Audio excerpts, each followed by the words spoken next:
Cheers. Sipping coffee here. All right, folks.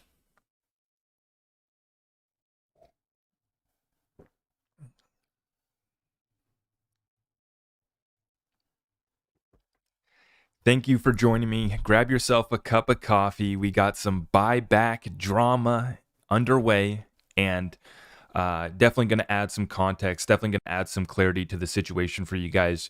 You guys know me. I'm just as transparent as possible with you guys, with everything that's going on, with everything that I'm involved in, and how I am navigating the greatest transfer of wealth in world history. If you guys want to get in touch, let me know how I can help you over at my website, zachrector.com. The link should be on down below for you guys, okay? So thank you. Here, we're going to get talking buyback drama underway on Twitter. Oh no, the back and forth. And we're going to clarify that, provide context, and then we're going to take a look at here market update to get started. We have the markets hanging out here. Let's take a look. We are rolling here. It's about 1:45 p.m. on the West Coast. Okay, so markets wrapping up for the weekend. And we did see stocks falling back down, crypto back down today. Bitcoin down to 23,300 right now. Ethereum at 1650, and our XRP's at 41 cents. And so we see this thing just hanging in. Let's take a look at the sticks. There you go. And that's the Bitcoin 15-minute chart on KuCoin. And you can see we were all the way down to 23,200.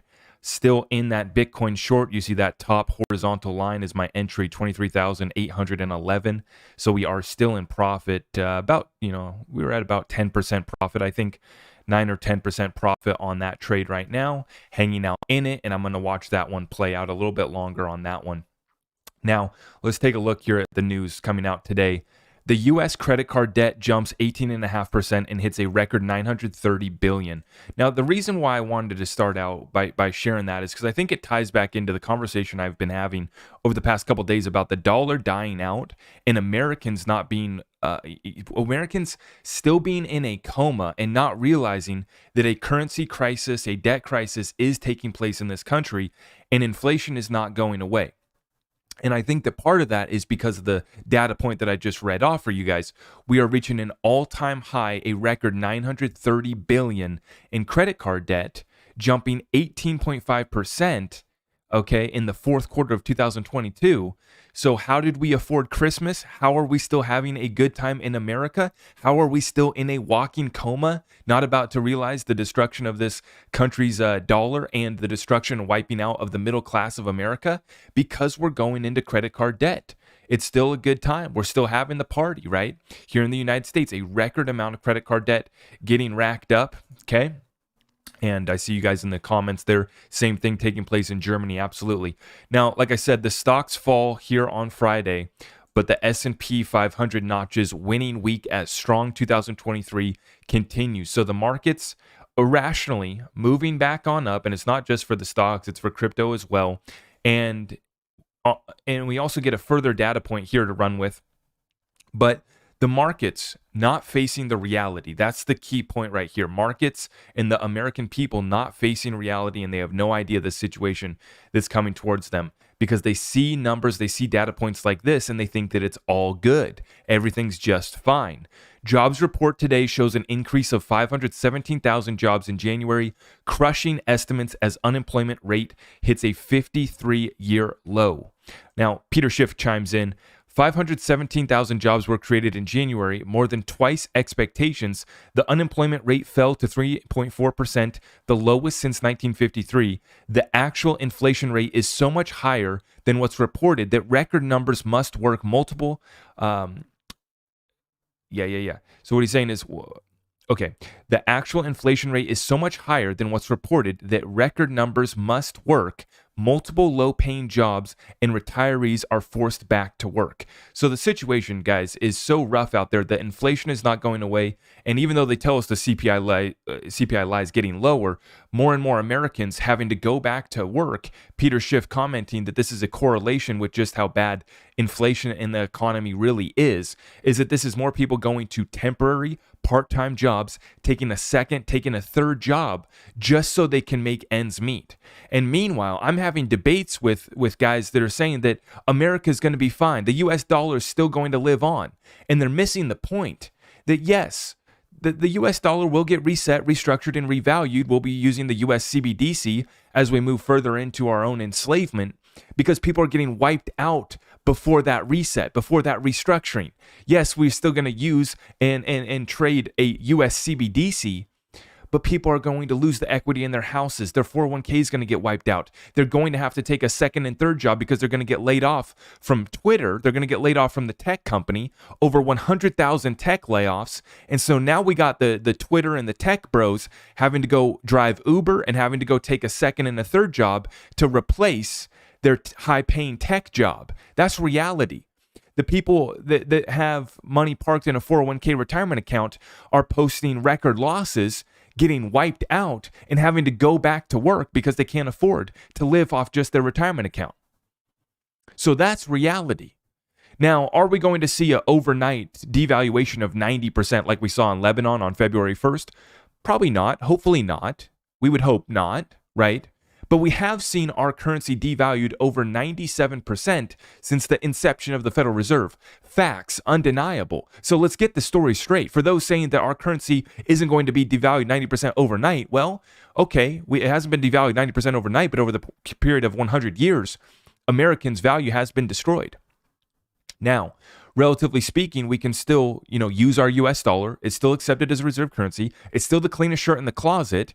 And we still can throw a $20 steak on our barbecue when we gather the family around to have a good time, to try to drown away our sorrows by slamming Bud Lights next to the barbecue while we cook our $25 ribeye steak that's, not even that good of quality meat, right? And that's the reality. While we put the whole barbecues on our credit card. We grew credit card debt 18.5% in Q4 of 2022, a record level of $930 billion credit card debt. We're approaching $1 trillion in credit card debt. That's how we have been affording the good times. That's why Americans are still in a walking coma and say everything's going to be fine. And why I'm debating doofus morons from across the pond that say, well, why are you fudding the dollar? Because I understand the real situation for Americans. I feel it with you guys when I go to the grocery store, when I fill up my tank, when I try to pay my people, my employees, a higher wage to keep up with inflation, right? It's affecting all of us. Just because I'm a business owner doesn't mean that I've made it. No, I'm eating those costs, right? We're trying to find efficiencies. We're trying to find ways, trying to teach our people so that they can bring more value and we can charge higher prices and I can pay them a higher wage. See, that's what a real problem solver does. That's what a real business person does. But I got all these little haters on TikTok and Twitter that are running their mouths and they've never conducted a business transaction in their life. They've never hired an employee in their life. But they're attacking me for fudding the dollar. And I get people saying that I'm out of touch. No, I'm in the streets with my people every single day building real businesses.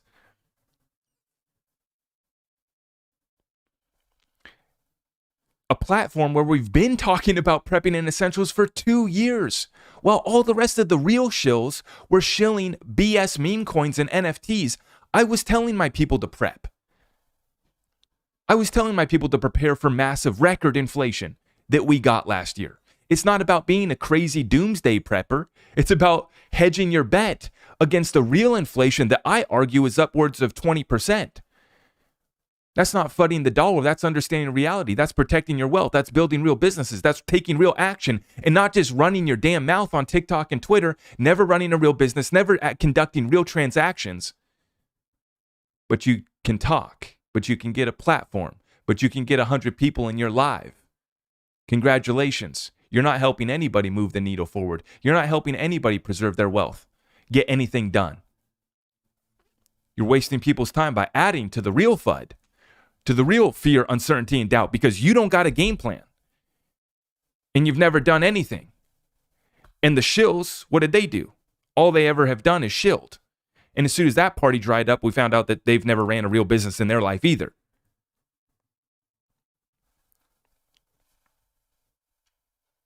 Let's continue, because I got more. We're going to talk more about this buyback drama and people who've never done a business transaction in their life talking about how to get a business transaction done. It's pretty funny. Let's continue. Digital asset investor. Even the Bitcoin maxis are getting it now. Oh, the irony. The attorney representing XRP holders end up being at the forefront of fighting for the entire industry. It drives them crazy, but the XRP army deserves quite the thank you. And I couldn't agree more. And this is in regards to John Deaton fighting on behalf of the library token holders, but on behalf of everyone in the space. And Digital Asset Investor is commenting on Eric Voorhees, one of the bigger Bitcoin maxis in the space. This is pretty big. Digital asset itself in secondary sale is not a security, even when original sale constituted a security. Deaton persuaded the judge that library's secondary market transactions were not securities. And so once again, huge shout out to John Deaton, fight on behalf of not just the XRP community, not just library token holders, but on behalf of the whole community. And he is doing it pro bono. He has been offered gifts, rewards, payments, and he's turned it all down. And I think that John Deaton is a stand-up guy. What he's doing for the American people is very commendable, and a huge amount of respect for John Deaton. Now, what are we seeing here? Crypto Bull reminding us the setup that is at play here. XRP is forming the same bottom structure as it did in 2017 before it exploded by 100,000%. Pay attention. Now, guys, it's not about big, XRP. Is it going to pump 100,000% again? And that would take us up to a level of about $40. I don't know if that happens overnight, but I'm telling you right now that the fundamentals that I see and the utility that I see coming into this space takes us somewhere that does get me excited. And we don't have to do 100,000% for us to have a life-changing opportunity, but it is always nice to go back and remind ourselves of just what XRP did last bull run when it did get set free.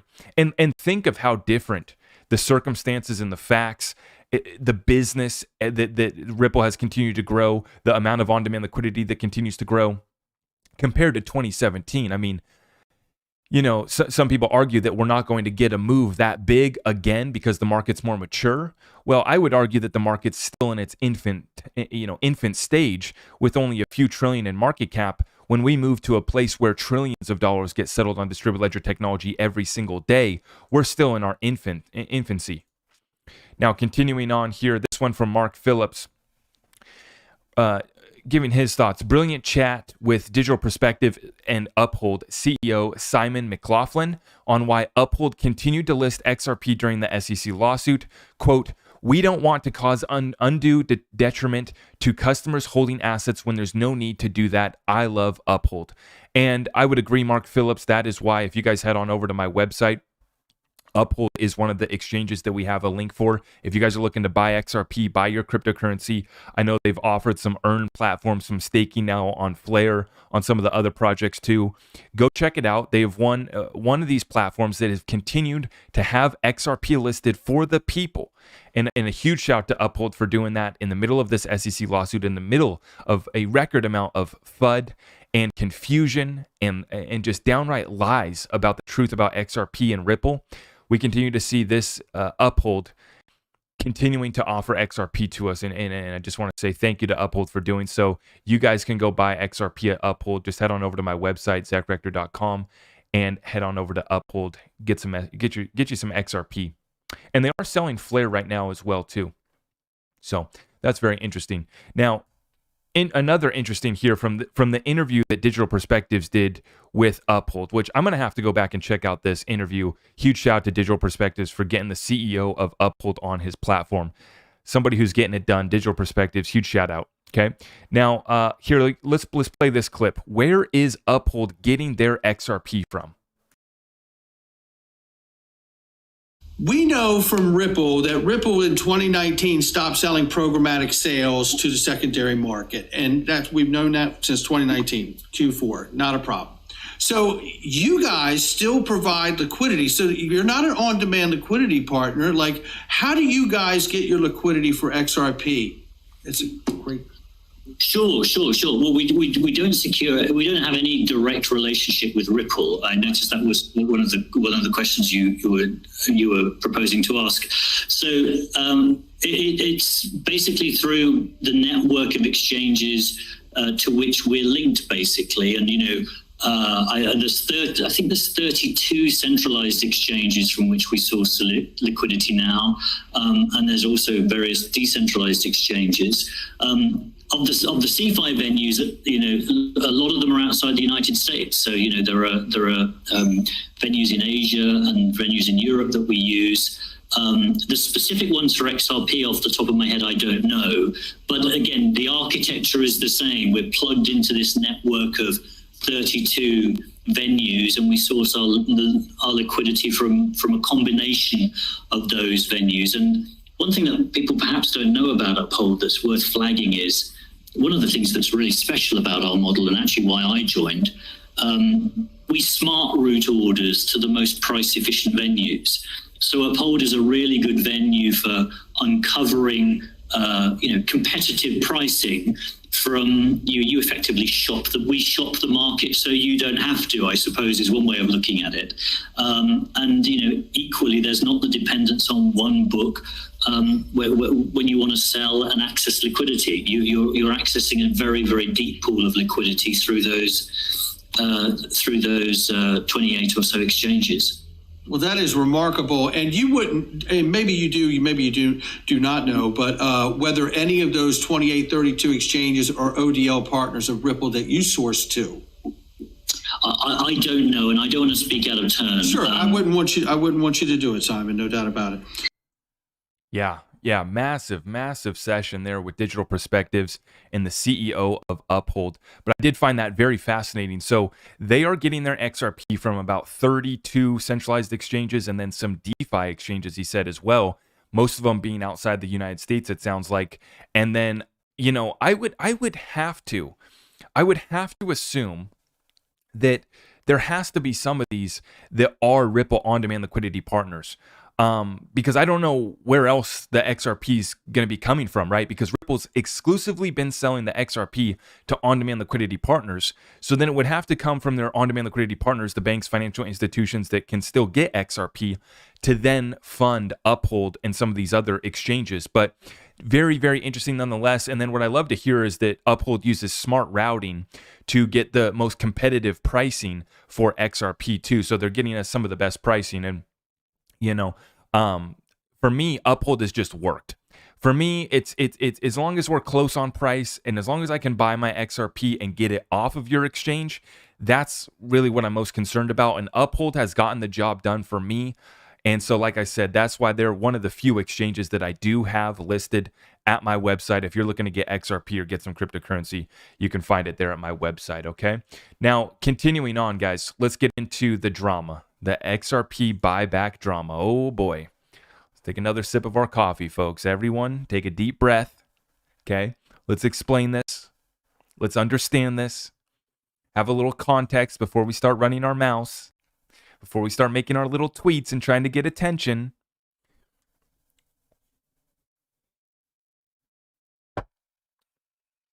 Here we go, folks. I love it, man. I just absolutely love it. Molly Elmore, huge shout out to Molly. What is the fair market value of XRP? Which is the main question, the main deal that we're trying to figure out and expose with this whole committee, with this whole conversation, right?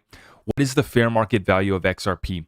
The valuation team within the XRP Buyback Confidential Committee has been working diligently on a series of data models to answer that question.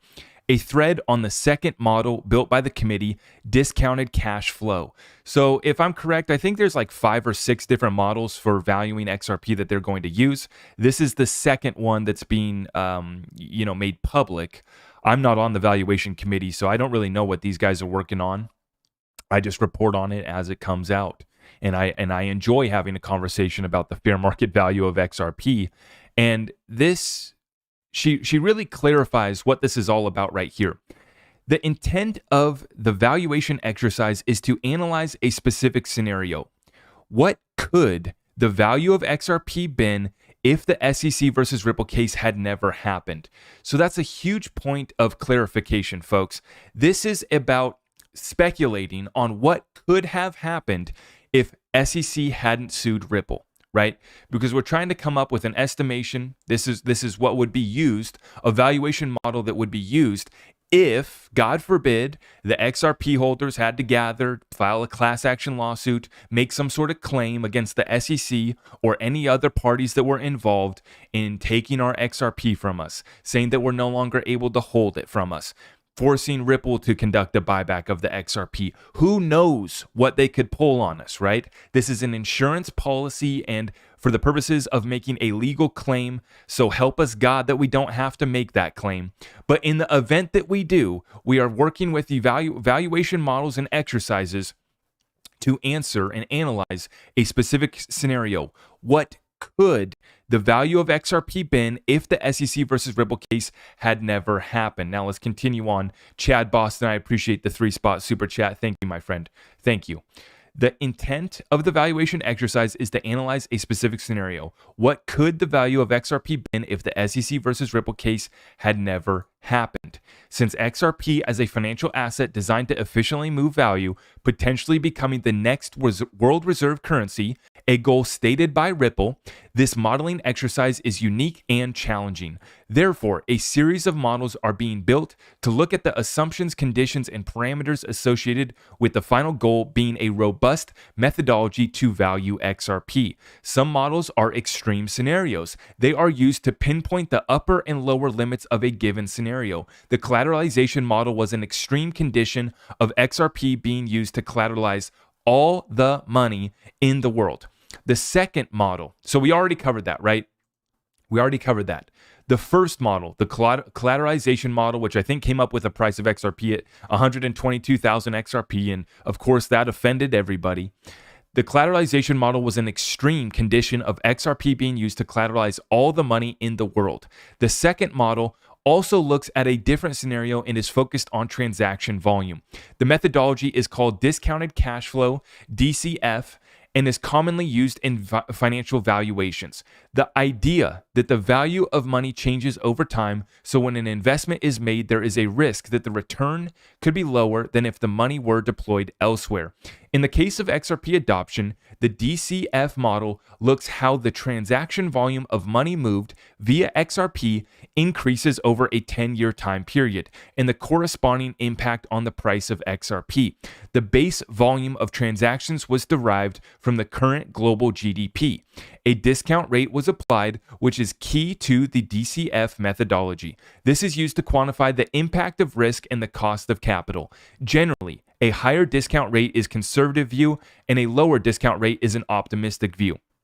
In the DCF model, we looked at a range of values 6 to 12% and chose a conservative input of 10%.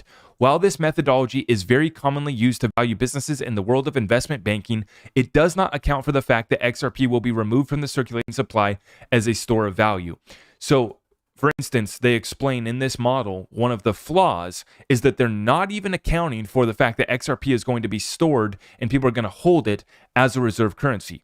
So as we saw with the first model, as we see here with the second model, there are flaws. None of these models are perfect, but we're just trying to come up with an answer, get an idea of what the value of XRP could have been, what Ripple could have achieved with XRP, what the XRP community could have achieved with XRP had the SEC not damaged us, not damaged our property that is the XRP digital currency, okay? So once again, this is one of the flaws of this model is that they're not even calculating for the supply of XRP that's going to be stored for value, which would remove it from the circulating supply that could be used here for transaction value. This means that the model is conservative in this regard as we did not lower the circulating supply to account for that. However, one of the future models does address this. The outcome from this model is intended to be viewed alongside all other models. When all the fair market values are eventually all plotted on the same graph, we can see the midpoint or median value.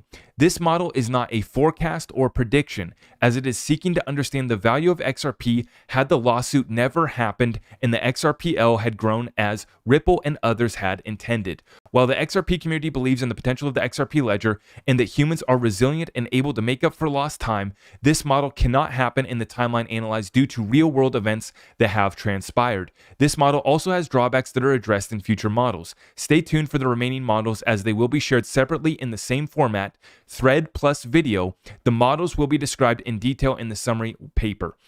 That will be completed once all are built and scrutinized. We chose to work through this valuation process in a public forum as the input from the community has been immensely valuable. Thank you to those that have contributed productively to this valuation effort. And that's what it's about right here, guys.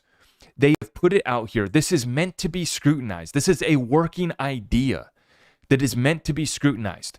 And the unfortunate part about this whole thing that brings us to where we're at today is that had the SEC not sued Ripple and put a cloud on title of all XRP holders, we wouldn't be here. I wish that we weren't here. I don't want to be part of a committee that's working on this. I wish we weren't in this position. But our own government damaged our property, damaged our ecosystem, damaged our community, destroyed our wealth. 15 billion in market cap wiped out immediately upon the SEC lawsuit being filed. And so we go and we look here because we're in an unfortunate position against the government that has been sold out and that it is corrupt.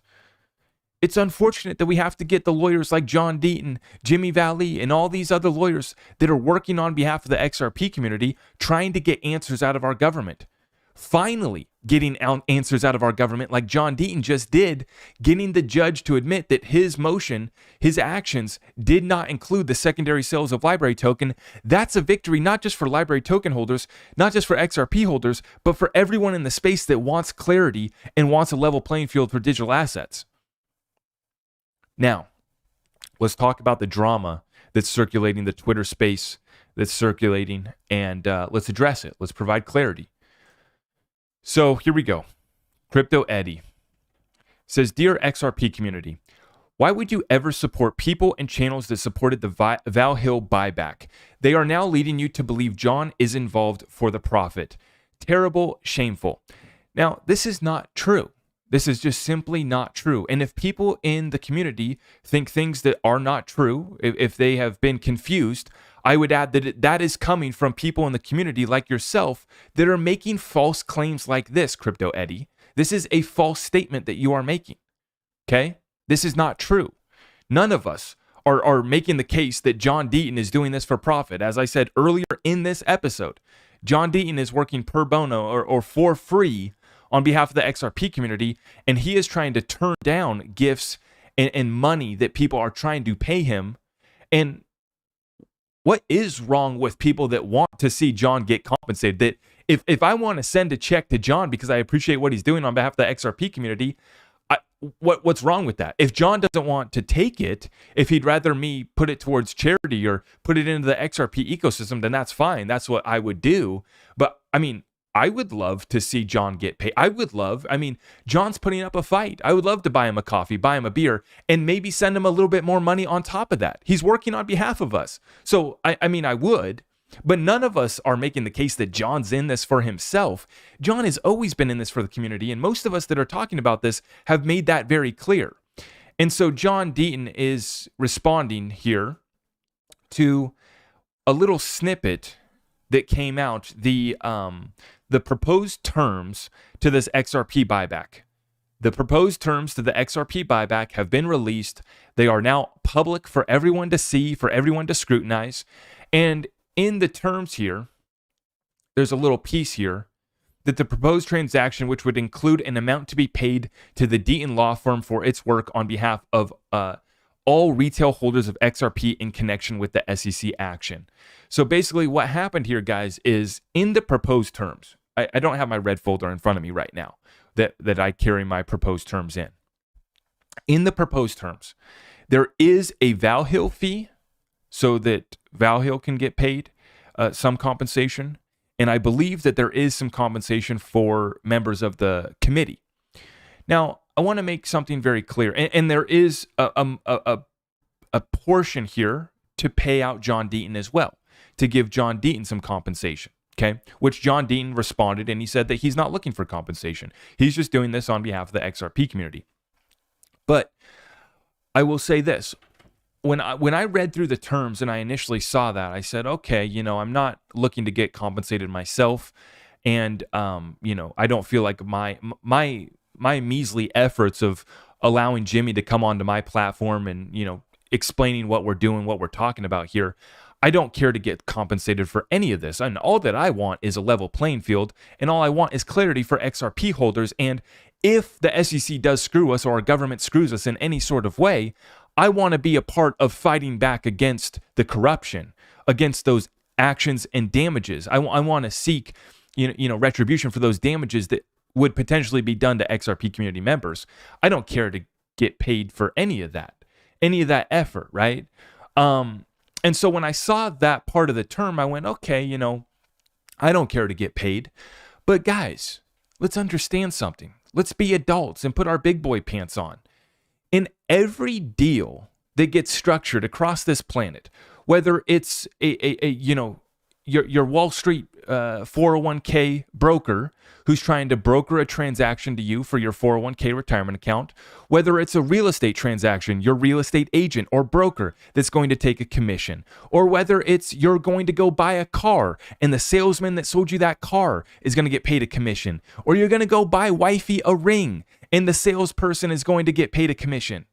It is common, very common in today's world in business transactions for the brokers and the lawyers who structured these deals to get paid a fee. This is not new. Let's not get emotionally triggered. Oh my gosh, Val Hill's trying to get rich off this.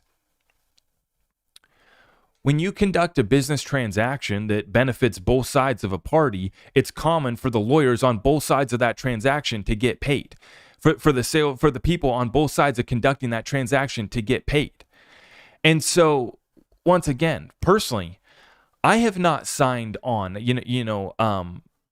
I am included in an email chain in regards to the conversation about what the committee is working on in regards to the buyback proposal. I've included in I'm CC'd or whatever it is in an email chain, getting updates on it. I'm talking with Jimmy. I'm talking with other members. I like talking about, the utility of XRP and how we make sure that we're covered and that we understand our legal rights as XRP holders and as investors in digital assets, right? But I have not signed on to the proposed transaction. I have not signed on to anything, right? And I have said from the very beginning when I first started covering this, that there's some points that I would like to see addressed, and there's some changes that I would like to see made, and those are being talked about. Those are being made. And I would furthermore add that this transaction is so damn unlikely to get done that I think a lot of people are getting ahead of themselves, and they're looking to throw shade. They're looking to say, and this, they're running with this now as oh, gotcha. I knew you guys were trying to get paid for doing this. I have not been paid at all. I will not be paid at all. I am not looking to sign on to anything that I don't believe benefits XRP community and the XRP token holders. And I don't want it to even come to this transaction. I want our government to get the hell out of our way, provide clarity, and allow for XRP utility to be seen. And I think that that's alone going to take us to a higher price, and I will reap the rewards of and the benefits of holding this asset. Now, as far as a class action lawsuit being filed, even if we do have a settlement in the Ripple versus SEC lawsuit, and there still is a class action that's filed against the SEC on behalf of XRP holders, I mean, I don't know if I'm going to want to sign on to that or not. I think that, as I talked about with Fred Rispoli, a lawyer who has filed a class action lawsuit against Coinbase for our Songbird and Flare, he said that, it'd be hard to make a case for a class action lawsuit. If we get a settlement and XRP pumps, it'd be hard to make a case that you've been damaged when obviously we're all going to partake in the gains that we would see. But there still have been damages that have been done. Just by what the SEC has filed, just being in this lawsuit for 2 years of a cloud on title for a period of 2 years here, a bear market, a recession, we missed out on the bull run, some could say. Some could make the case that we missed out on the bull run, right? Because of the actions of the SEC and our government. And so whether or not we need to go back and seek, I'm not waiting for that. I am just continuing to fight, and I want to see a victory on behalf of the library token holders. I want to see a victory in behalf of Ripple against the SEC so that we just have clarity. We just have a level playing field. I'm not looking to get paid or compensated for any of this. My efforts are having the conversation on behalf of XRP holders and having the conversation on behalf of Americans so that we understand our rights as digital asset investors so that we can make our claims. God willing, we won't have to, but if we do, we have the lawyers working on our behalf. We can go make those claims. And I want to have the conversation about corporate governments, about a currency, a debt crisis, and how do we solve that? And I want to see the average man or woman who's listening to me right now, who's in the same fight, in the same battle that I'm in, trying to build wealth, trying to preserve wealth during the greatest transfer of wealth in world history, and a rollout of a new technology that is truly going to shake up the infrastructure of the financial system and the ways in which we do business and the way we live our everyday lives with this fourth industrial revolution. I want that common man or woman to win. That's why I'm here. That's the clarity. But what do we see here? A bunch of nonsense from a bunch of immature people who've never ran a business, have never conducted a business transaction, and they're more worried. See, this is how these people think, is that they're worried about someone making a fee on a transaction that would make them rich, make them more rich beyond their wildest dreams. Like, let's say the transaction does go through. Let's say the Fed does buy back our XRP. 50,000's crazy, but let's just say they buy it back at $50. And the lawyers that worked on behalf of conducting that transaction, getting us compensated, you're worried about paying them a 1% fee? This is why people don't make it, right? This is what separates someone who's ran a business from who has never ran a business, who's conducting business transaction and who's never gotten transactions done, right? This is the difference between someone who surrounds themselves with lawyers, accountants, and legal professionals, right? Professionals in every aspect who can help them get transactions done. I don't worry about the fees that I got to pay to my lawyer, right? I don't worry about the fees that I got to pay to my banker when I go get a loan, right? Obviously, I want it to be, I don't want to get taken advantage of, right? But my mentor, Dan Pena, always says, the fees are never too high if the deal gets done and you're going to be creating generational wealth. No fee is too high. And so I think that it's just a mentality of these people that are caught up in the negativity, caught up in the FUD. And, do I agree with everybody who's on the buyback committee? Do I agree with everything, all these other guys? No. And I don't really like getting compared to anybody else in regards to the influencers, in regards to people that are talking on the internet. I like to stick to my own lane, right? And then I try to bring people to the table that move the conversation forward in a more mature way. And these include lawyers like Jimmy Vallee, lawyers like Fred Rispoli, people who filed DeFi patents like Reggie Middleton, right? People like Jay from Spend the Bits that are building on the XRP ledger, building real businesses, and who want to come into the United States, but they can't because of the actions by our SEC. Right? So for me, I wish that these people would just grow up. I can't condone everything that's said by every other influencer. I can't condone everything that's said by every other member of the committee. And I don't agree with every line item in the proposed term sheets that everybody can go look at. Everybody can go see what the proposed terms are. And I've said from the very beginning that I don't agree with every point. I think that some changes need to be made. I think that with the valuation models that we've gone through, I've said, and the people in the valuation committee admit to the flaws within the models as well. But we're trying to find fair market value. We're trying to get to a conversation of understanding that the corporate government in the DC state is unconstitutional and bankrupt. And then get to a point of understanding commercial law What claims do we need to make for our Songbird or our Flare tokens that we haven't yet received from Coinbase or these other exchanges? What claims are we going to have to be made on behalf of the XRP community if we get screwed out of this deal some sort of way? So, guys, you guys know me. You guys know where I come from. I can't speak for behalf. Don't compare me to these guys. I'm different. Completely different. I know that many of you guys see that and understand that. I have never done any paid sponsorships or promotions. I am not looking to gain on behalf of the XRP community in any way.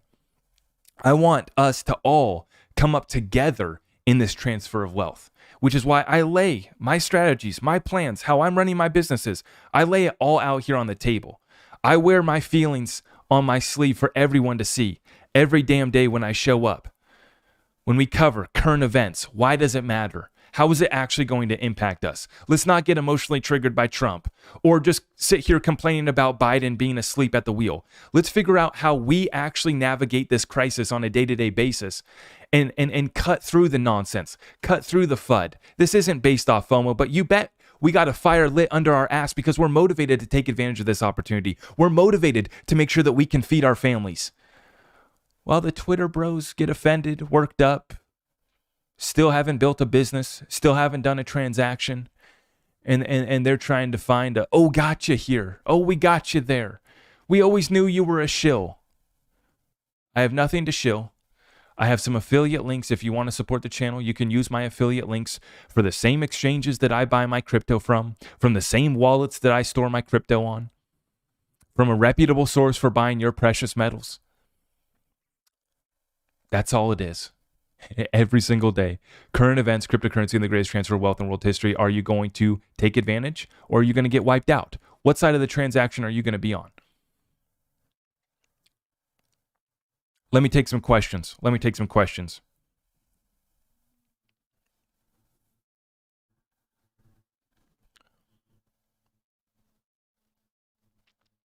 And like I said, like Jimmy has said, the odds of the buyback proposal getting accepted and that deal going through, it's slim to none. Everyone on the committee understands that. It's slim to none, right? But it's about coming up with something that, God forbid, we actually have to go fight the SEC in court. We have to go fight our own government in court because they screw us out of our XRP in some way, somehow.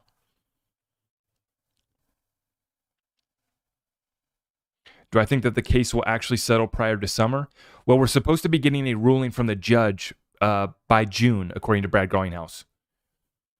Do you feel a little bit silly? Not in the slightest, because all my haters don't understand shit about running a business, conducting transactions, commercial law, government, corporate law, right? And they're too emotionally triggered to have a conversation about fair market value of XRP, so they go out and they buy piece of shit coins that aren't going to do anything. So no, I don't feel silly. I feel sad for these guys that'll never grow up, never get anything done. And they attack me for fudding the dollar, for bringing up FOMO. For me, it's not about FOMO, but I do want to light the fire underneath people's ass to get them motivated to take action. Absolutely. It's not a FOMO. We're not trying to pump and dump shit. We build real businesses based off value. We invest in digital assets based off of utility and long-term value. We invest in precious metals because they've always been a form of long-term value. None of this is get rich quick, pump and dump bullshit. None of it. Never shilled. Never done a paid sponsorship or promotion.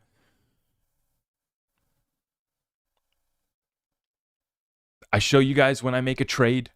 Who else does that? There's a few other guys that show their Discord what they're doing, right? And I always show my Discord first, right? When I make a trade, I send it off to my Discord, and I do show my Discord first. But then on my next live stream, I show the whole world. Because I'm just transparent in that way. That's just how I operate. Sonia, I appreciate the Canadian super chat there, $27.99. Sonia, thank you so much for the support, guys. You guys mean the world to me. Thank you so much.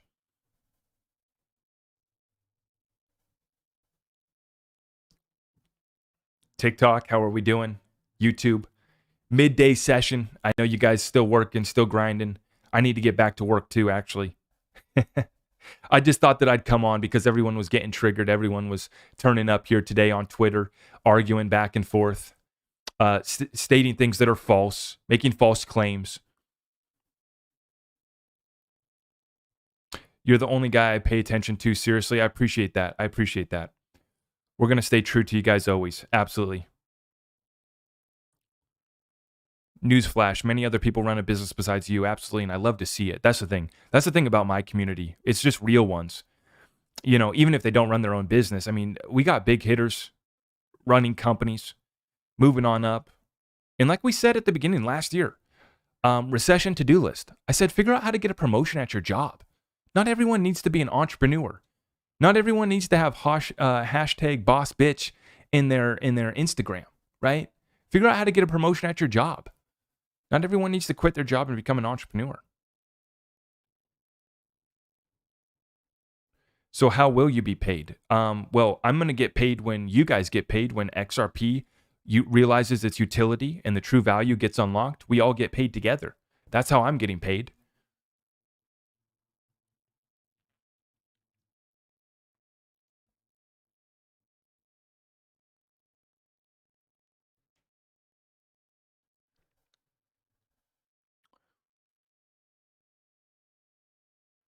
Appreciate you guys. I appreciate the real ones. Thank you so much.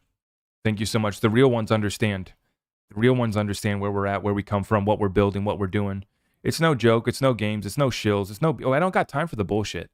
And you guys have seen me. I've called out all the guys, but now I don't even spend time calling out the guys because that's a waste of time too. I could be working on my own business. I don't got time to call out the shills. But they're still all here on TikTok. They talk about different shit now. But I mean, it's still just as much of a joke as it was before.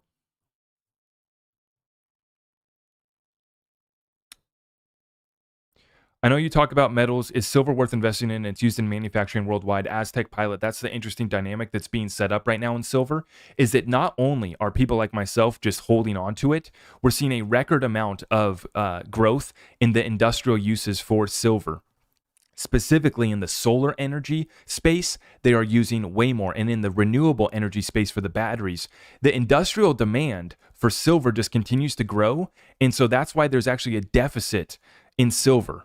There's more demand than there is supply. There was a 200 million ounce deficit last year. And so it's a fascinating setup when you actually go look at what's taking place with silver. And so that's why I've continued to be stacking silver primarily. But if you go to my website, get in touch with me and I will get you some precious metals, whether you're looking to get gold, silver, or if you want to roll over your 401k retirement account to precious metals, we can get that done for you. So just get in touch with me, okay? Copper bars too. The setup in all of the metals is pretty incredible. And the reason why is because the greenies are shutting down and making the permit process so damn hard to do your copper mines and all these different mining operations for the natural resources. That's why you're seeing, and then you're seeing it's more than just that. It's more than just that. It's countries are having to sanction proof their economies.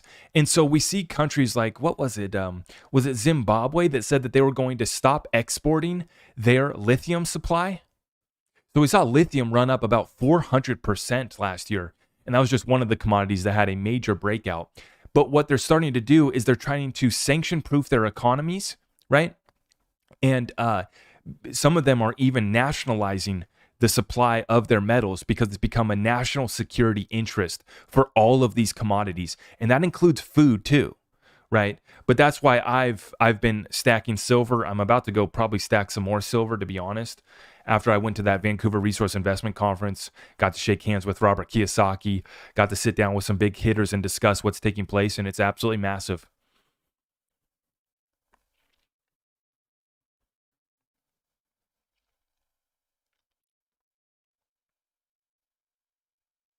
I appreciate you guys. Thank you. Picked up a couple maple leafs the other day. There you go. And this is what they were talking about at the conference, is that some mints may have to literally shut down the minting. They were using the example up in Canada of the 1 ounce maple leafs, right? If the mints can't get the supply of silver, then they can't mint these coins. And so the question becomes, who's not going to get their silver? Right? If all of the silver is getting bought up by Tesla and Apple and all these big trillion-dollar corporations that can afford to pay a higher price for silver can go to the silver miners and producers and cut deals with them to get that supply, then me and you aren't going to be able to get that supply from the mint, because the mint isn't going to be able to get the supply. So this is the setup that we're seeing right now, guys. And I think it's absolutely massive.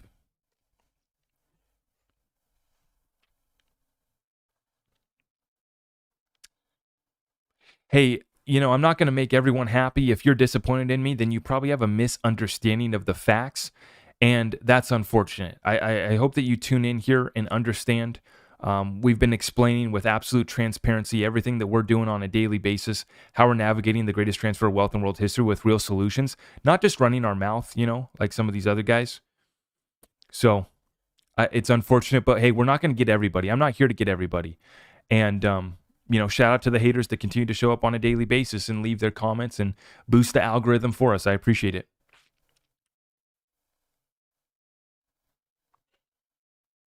What's your email address? Just go to the link in my bio will take you to my website.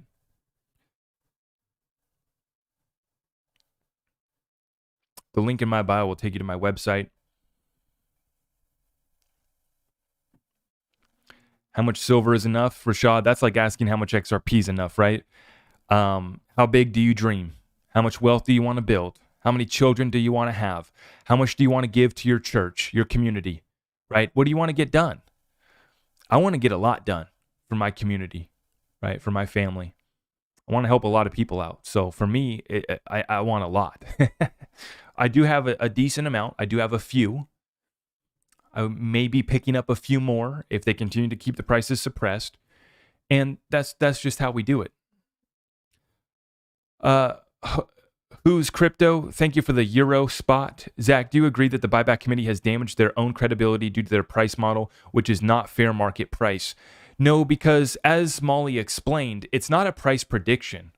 It's running through different scenarios on what could have happened if the SEC hadn't have sued Ripple, and Ripple would have been able to continue on and see out their mission of putting a dent in the universe, making XRP a world reserve currency, making it as liquid as a G10 currency. And so it's just speculation based on different scenarios. I don't think that it damages the credibility. I think it's a mature conversation, and that's what the buyback committee is doing, is they're bringing about a mature conversation about the fair market value of XRP. Many people can't wrap their minds around all the money, all the value that is circulating, the potential of this space. And it's not that I think that XRP, is going to get all the money, is going to get all the value. It's about understanding how much value is actually circulating. And then if we even just get the smallest little sliver of that, what is that going to do? And I'm here to tell you that all the models that I've run through, all the calculations that I've done, tell me that if we just get a small percentage of some of these payment flows, of some of the value that moves, of some of the derivatives market, of some of the real estate transactions, of some of the NFT space, of some of the metaverse, and you get my point, if we just get a little bit, it's a life-changing opportunity. And so, they are running through extreme scenarios, as they stated. And so when they put that disclaimer out, when Molly puts that disclaimer out, that these are extreme scenarios with flaws, right? It's not trying to come up with a price prediction, right? So no, in my opinion, I don't. I appreciate the question. I don't think that it damages the credibility. Anyone who bought XRP under 30 cents is not complaining right now, just holding the line. Exactly where I'm at. Okay, serious question. If you could purchase the same value, silver versus gold, what would you pick? That's going to be a determination on how much value do you need to store. Gold is more for storing value, and I think that silver, we're going to see much more price appreciation just based off of the fundamentals and just based off of what I'm seeing in the technicals. But for me, I have only been storing silver because I don't have M's in the bank account. I'm just a regular person that wants to have, currency that I can barter with, currency that I can transact with. And I don't have M's in my bank account. So I don't own gold. I'm not storing gold. When I got M's in the bank account, maybe I would consider some gold, but for the time being, it's just not of interest for me. But that's why, some people do choose to make an allocation towards gold, is because they have a serious amount of wealth to preserve. Yeah, but I can't answer that question for you. That's going to be based off of where you're at. You have way more supporters than haters. Keep it up. Absolutely, Tate. The real ones understand where we're coming at from. Yeah. Why shill it so badly if you're not getting paid for it? Because I believe in the conversation. I believe it's a mature conversation that we need to have about the fair market value of XRP, corporate governments, and commercial law. People really need to understand that, and no one did. And our haters still don't. Our haters are still triggered. These guys are still making jokes about the red folder, which I love to see. We're in these guys' dreams every night, in their nightmares, I should say. Every single night, they're thinking about my red folder, which is good. They should grow up and come have the adult conversation and understand corporate governments and understand commercial law, because they don't. They don't. When you bring up Article 12 of the Take Free Rule, they have no idea what the hell you're talking about. And that's doing a disservice to their audience. They need to get their game up. They need to get caught up to speed. But a lot of these guys, a lot of the other influencers that I see attacking, I see that they are continuing to attack, and I think that they're trying to get some attention still.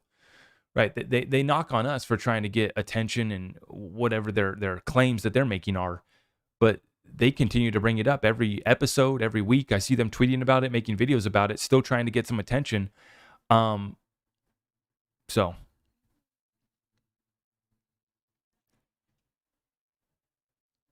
what is a true realistic value on XRP according to you? More than 40 cents. I think that the true value of XRP, if it just starts to capture some of these markets, goes to a double-digit price easily. A realistic price for XRP is double digits, in my opinion. Easily. In the blink of an eye, in an overnight reset, it could be done easily. It also could just happen slowly over the course of years. Doesn't have to be an overnight reset. Some currencies, like in Lebanon, like in other countries, are resetting, devaluing their currencies by 90% overnight. So if they can devalue the currencies going one way, what makes you think that they can't set the currencies going the other way? Especially when we see a setup like Ripple has with an escrow account. If Ripple, and I've been making this point, if Ripple wanted to set the price at $50, they could. Everyone needs to understand that. If they wanted to set the price at $500, they could. All it takes is Brad Garlinghouse making a little Twitter, making a little TikTok video where Brad Garlinghouse just comes out and he says, hey guys, if you guys are looking to get any XRP from our escrow, it's only going to be sold to you at $589. Thank you for playing. Link in bio. If you guys want to sit down at the table and buy XRP from us, we've now set the price at $589. And they could do that. There's nothing stopping them from doing that. In fact, we have no way of knowing if they've already done a set price behind the scenes. We have no way of knowing what pre-allocation deals they've done at a higher price. You see where this conversation gets so damn interesting? And why I find it hard to talk about many other cryptocurrencies?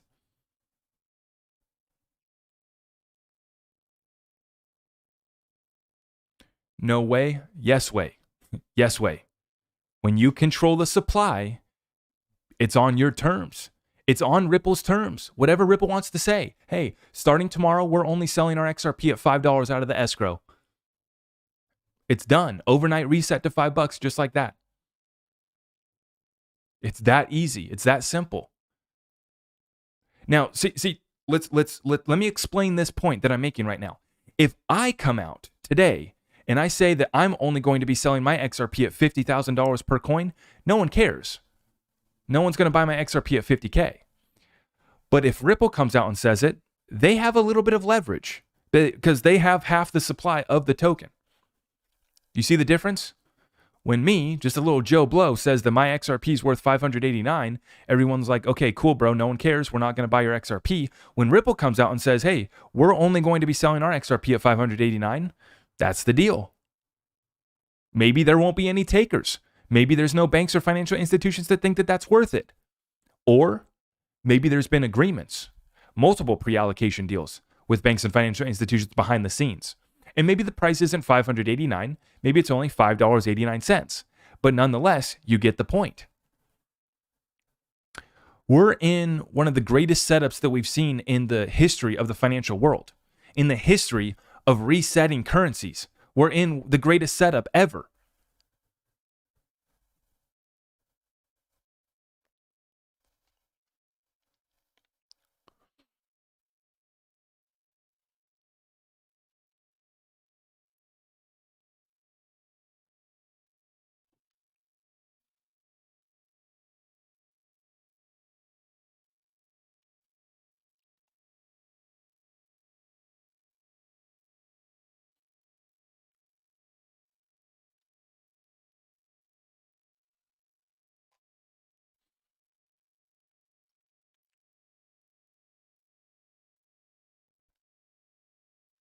What if we could sell our XRP to our bank for cheaper than they are being offered it?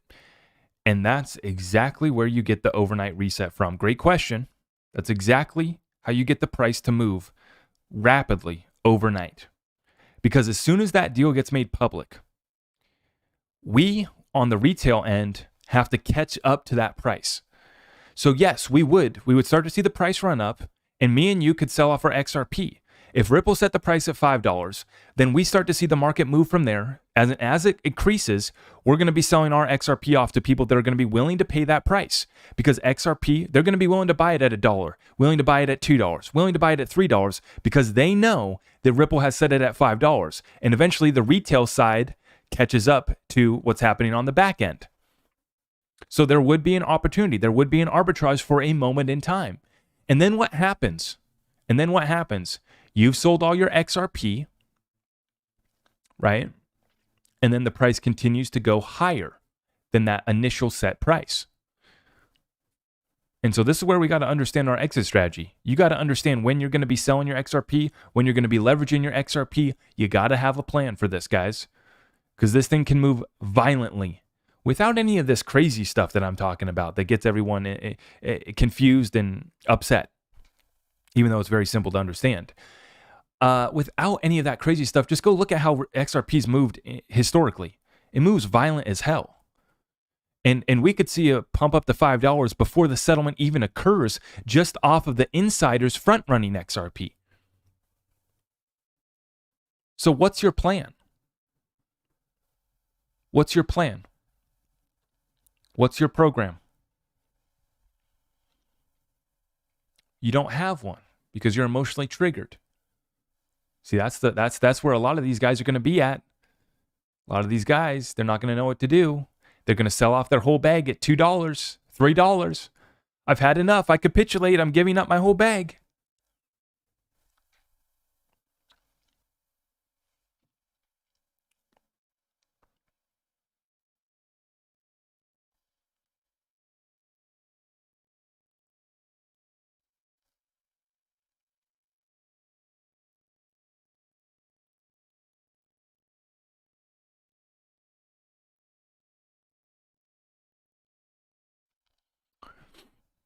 It's funny. It's funny listening to these guys in my comments. They make fun of me. Why are you asking a landscaper? They call me a landscaper. That always cracks me up. It always cracks me up. And yeah, I have humble blue collar beginnings. Absolutely. I'm proud of that. I have a real business that spits out cash flow every month. Yeah, and I don't have to cut the grass anymore. If you guys are wondering, little guys out there in the comment section. Yeah. How's your program working out?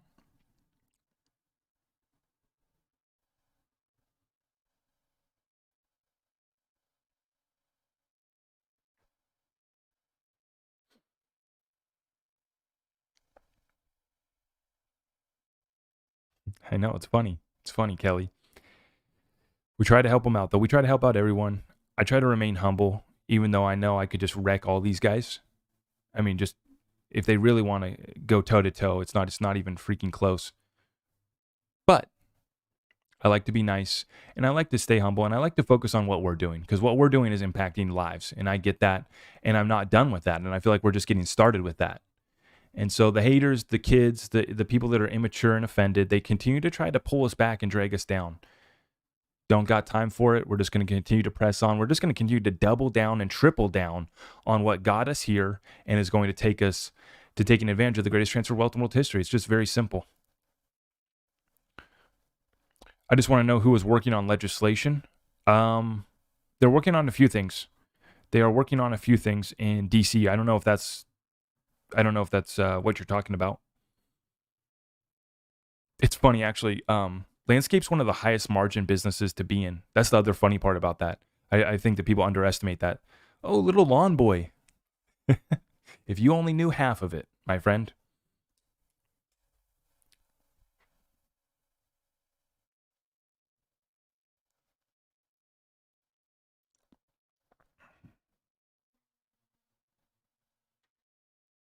Can you please share any bills or specifics? Oh boy, I don't have them offhand. I could probably go Google search what legislation's being considered right now. I mean, the main thing that we're getting right now is legislation or rules through enforcement, and that's the unfortunate part. Is that we're waiting for the SEC lawsuits to settle up and get completed, because we're going to get that sooner than we are legislation from Congress. Rico Force 44, medium latte on me, Zach, keep kicking. I appreciate that. Rico Force 5-spot. 5-spot gets you a little splash of coffee at the woke Starbucks now, doesn't it? See, I told you guys, I'm not a wokey Starbucks. I do make my own coffee at home. But wifey, I blame wifey. I don't like, I'll drink Starbucks. I don't like it. I like I like to support my local coffee shops more though than I do my Starbucks. But wifey, you know how they are. You know, she likes to get her little nonsense from Starbucks. You know, whatever. Happy wife, happy life.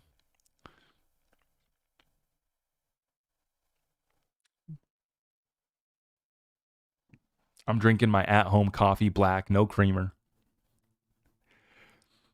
I tell you guys, I drink my light beer because I we're still in a bear market recession. I save where I can. You know, we drink our light beers. Although I will say, I like my Coronas, but damn, those Coronas have gotten expensive over the last couple years. The Ronas are no joke now, man.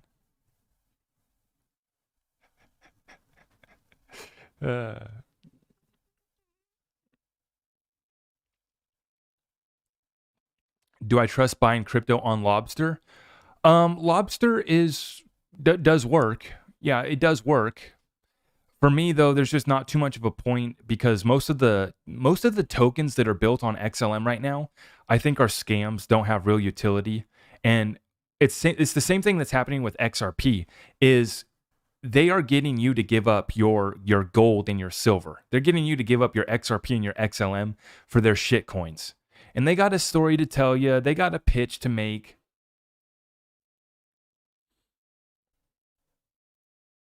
Why are other big creators hating on your information so much? Well, most of them I wouldn't say are big creators, but they do have little platforms. But yeah, I mean, there's a lot of confusion, Nick, and so that's why I'm trying to provide clarity on the buyback drama, where we're coming from. You know, for me, like I said, the conversation for me has always been about the fair market value of XRP. What is XRP actually capable of? Not just as a little crypto for payments, not just for cross-border payments, but as a world reserve currency. That's what the conversation is about for me. What's the fair market value of this world reserve digital currency? How do we understand corporate governments and how they're going bankrupt and bust, like the United States government? And then how do we understand commercial law so that we understand how to make claims in a United States court of law if we have to? God willing, we won't have to. But our government's not our friend, if you guys haven't figured that out by now. The SEC not working to protect the United States investors, if you haven't figured that one out by now. So that's why we got to make our claims.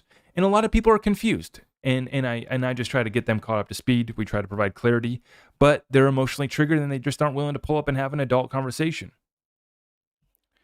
The buyback committee is not falsely using John Deaton's good name. It is not. No, it is not. See, that's just not true.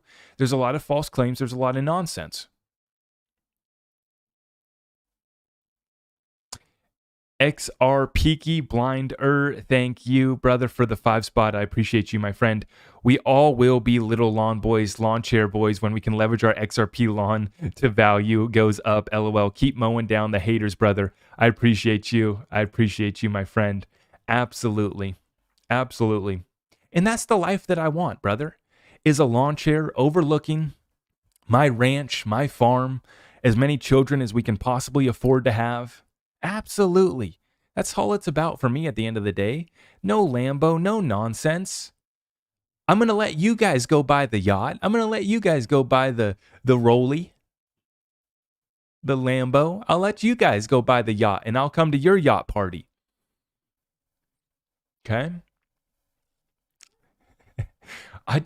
For me, at the end of the day, guys, I want to see us all win. And for me, the real life is about preserving wealth and preserving a good life, which to me is having clean air to breathe, clean water to drink, organic food to get that I know hasn't been contaminated. And that's the farm life. That's where that's the end goal for me.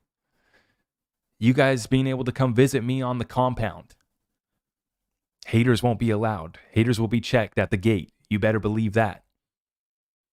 I can't buy a Lambo because I'm going to have to buy an extra security team to keep the haters out from the compound.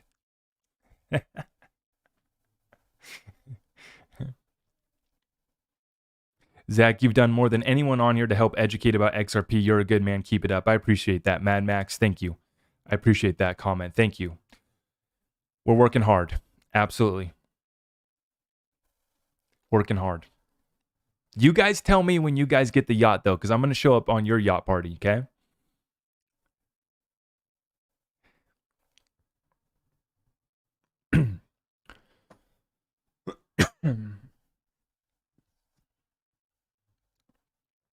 John Deaton tweeted that he's not compensated for the committee's effort, yet it is in the document. Yeah, so the committee wants to compensate John, but John wants to do it pro bono. He doesn't want to be compensated for his efforts, and that's very respectable. That's very commendable from John Deaton. But the committee, the people that put that together, we're just trying to compensate John because he's done so much. Like I said, I probably would like to compensate John before this is all said and done. I mean, huge shout out to John Deaton. God bless him. I mean, I would love to do more than just buy a beer for John Deaton, but at the very least, he deserves that. We got to take care of our people, right? Got to take care of our people. And John's working on behalf, but he's so gracious and such a real one. On behalf of the XRP community, library token holders, and on behalf of everyone that's trying to invest in the digital asset space here in the United States of America. All Americans. God bless them.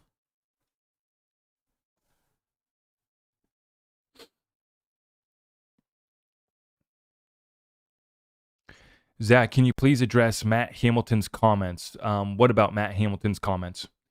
See, I brought this up to Matt Hamilton just a couple nights ago in a Twitter space held by Tease Crypto, and I asked him, what are you guys' thoughts on XRP being a world reserve currency? Like, I think this is part of the conversation that's being overlooked. Everyone's focused on the tech. What can the tech do? And they're talking about XRP in that regard. But I think that many people are missing the point that Ripple stated very simply in 2017 that they were set out on making XRP a world reserve currency. That is a very bold statement, which was the comments from Matt when I asked him. He said, that's a very bold statement. I would have to see that, but he wasn't even aware of that statement.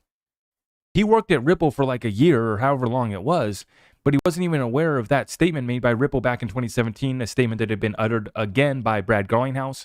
I mean, it's a statement that's been made multiple times. And so, nothing against Matt, but I think that, he's missing some parts of the conversation. I'll put it that way. I think that there's some parts of the conversation that he's not accounting for or that he hasn't had yet, right? See, our conversation is about resetting the world reserve currency, a currency crisis, a debt crisis, a liquidity crisis, a corporate government DC entity that is bankrupt and bust, and a commercial law that is getting changed in real time that we need to understand.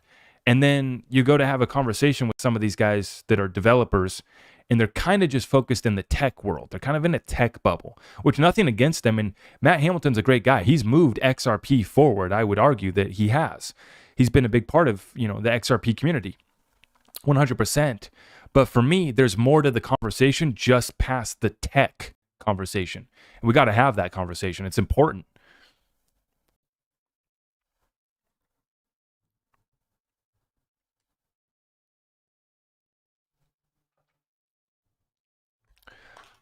Okay, guys. YouTube, it's been an absolute pleasure. I appreciate all of you guys for tuning in here. I see we get another super chat from Sam Sheffield, 5-spot. At the end of the day, it's not about XRP. It's about your family, your status of health, wealth, and generational wealth, a generational view of kindness to your own circle. Sam, an interesting point there. Great point. Thank you for the super chat. Because one thing that we've been talking about is that XRP goes to the moon and we all make some money and it's all fun and we all are thinking about how we're going to party and do this or that. For me, we cannot discount and we cannot forget that we have a health crisis underway and that the rest of the world is going through serious situations, and we need to figure out how we can help our people, help our family, help our community, because they're going through it. They're going through a health crisis, which I can't talk about on this platform for obvious reasons, but that's being exposed in a big, massive way right now, right? I guess we should eat our eggs. I'm not going to say anything else, okay? But there's a serious health crisis underway that has impacted my family, that has impacted your family.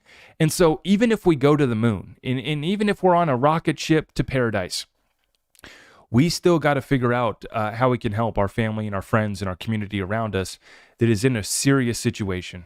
Absolutely. Yeah. That's a great point. If we don't have our health, we can't have our wealth. So Sam, great point. I appreciate the super chat. And on that happy note, guys, thank you so much for being a part of this community. Real ones who are talking about how we can actually take advantage of this opportunity, lift up others, okay? And talk about what solutions we can bring to the table in regards to a debt, currency, and a liquidity crisis that is impacting everybody across this world. I appreciate everyone who's tuning in on the way out. Can you do me a massive favor? Let's smash that thumbs up and make sure you hit the notification bell. Don't miss any of our lives. And we got more content for you guys coming on the way. So stay tuned in, okay? Thank you. God bless. We'll see you.